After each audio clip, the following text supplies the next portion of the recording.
तर दुसरीकडे रायगडमध्ये राजकीय घडामोडींना वेग आलाय। ठाकरे गटाच्या स्नेहल जगताप राष्ट्रवादीमध्ये प्रवेश करणार असल्याचं बोललं जातंय। यावर शिवसेना नेते भरत गोगावले यांनी राष्ट्रवादी काँग्रेसला डिवचलं। इथं एकच शेठ भरत शेठ असं सूचक विधान गोगावलेंनी केलं।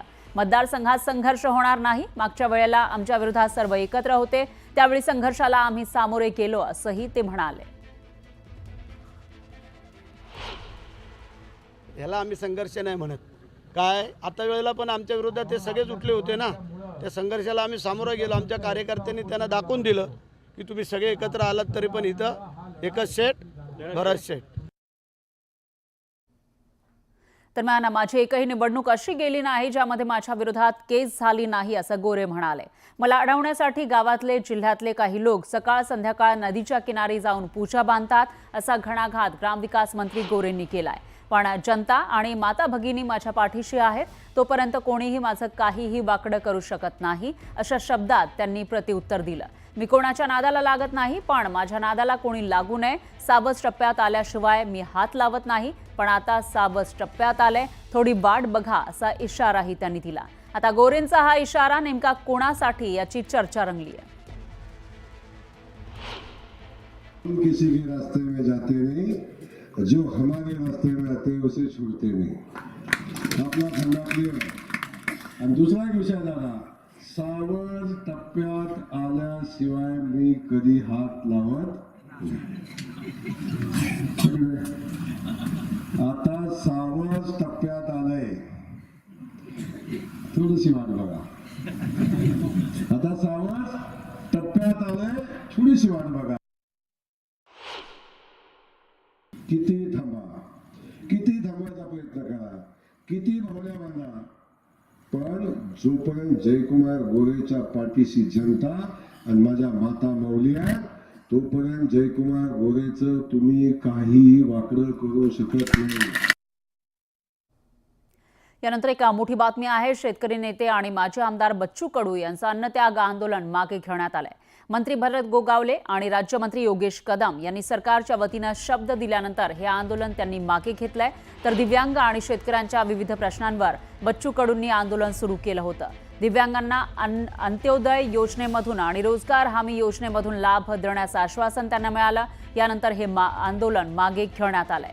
दरम्यान मुख्यमंत्री आणि दोन्ही उपमुख्यमंत्र्यांसोबत एप्रिल महिन्याच्या पहिल्या आठवड्यामध्ये बच्चू कडूंची चर्चा होणार आहे।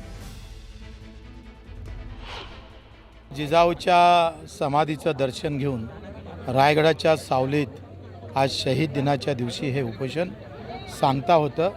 भरत शेठ, योगेशजी कदम, काल मुख्यमंत्र्यांनी जो फोन केला, शिंदेसाहेबांनी केला, त्यांचे शब्द निश्चितच या भूमीत प्रमाण ठरेल आणि त्यांनी आल्यामुळं आम्हाला निश्चितच हे बळ आमच्या सर्व आंदोलनाला भेटलं आहे।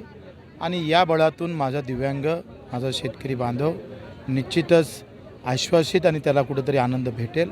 त्यांनी दिलेलं आश्वासनामुळं आज आम्ही आमचं आंदोलन इथं स्थगित करतो।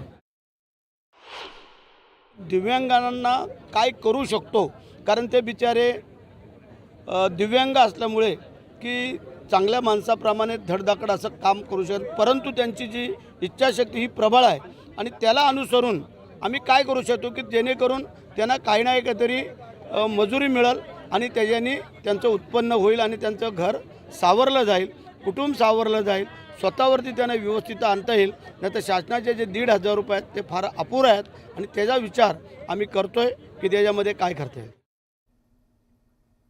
पाहूयात पुढची बातमी। मनसे अध्यक्ष राज ठाकरेंनी आगामी महापालिका निवडणुकांच्या पार्श्वभूमीवर संघटनात्मक बांधणीला बळ दिल्याचं दिसतंय। पक्ष संघटनेला बळकटी देण्यासाठी नव्या पदाधिकाऱ्यांची निवड केली आहे। पक्षाच्या मुंबई शहराध्यक्षपदाची जबाबदारी संदीप देशपांडे यांच्यावर देण्यात आली आहे। तर मनसे नेते बाळा नांदगावकर यांच्यावर गट अध्यक्षांच्या कामाचा आणि अमित ठाकरे यांच्यावर मनसेच्या शाखा अध्यक्षांच्या कामाचा आढावा घेण्याची जबाबदारी देण्यात आली।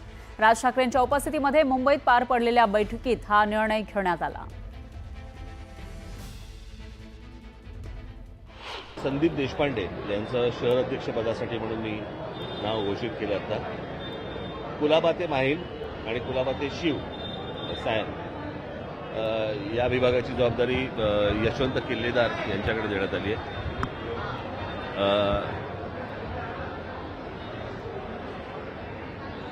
पश्चिमेकडचा भाग म्हणजे उपनगर, पण पश्चिमेकडचा म्हणजे गोरेगाव वगैरे हा सगळा हा कुणाल माइंडकर यांच्याकडे देण्यात आला आहे आणि या बाजूचा पूर्वेकडचा भाग हा योगेश सावंत यांच्याकडे शहर अध्यक्षपदाची जबाबदारी दिली आहे. त्यांनी काय कोणकोणत्या गोष्टी करायच्या आहेत ते आता मी 2 तारखेला त्यांच्या हातामध्ये सगळ्या गोष्टी देणार आहे. तर निश्चितच महत्त्वाची जबाबदारी आहे आणि मला असं वाटतं माझ्यासाठी ही खूप मोठी जबाबदारी, खूप मोठा विश्वास सन्माननीय राजसाहेबांनी टाकलेला आहे. खरं तर महाराष्ट्र नवनिर्माण सेनेच्या 19 वर्षाच्या इतिहासात आत्तापर्यंत मुंबई शहर अध्यक्ष कधीच नव्हता, त्यामुळे ही जबाबदारी टाकली आहे. पण निश्चितपणे आजच्या क्षणापासनं आमचं सर्वात पहिलं काम असेल तर ते मनसे, मुंबई, मिशन, महापालिकाच असेल आणि त्या दृष्टीने आम्ही सगळेजण काम करू.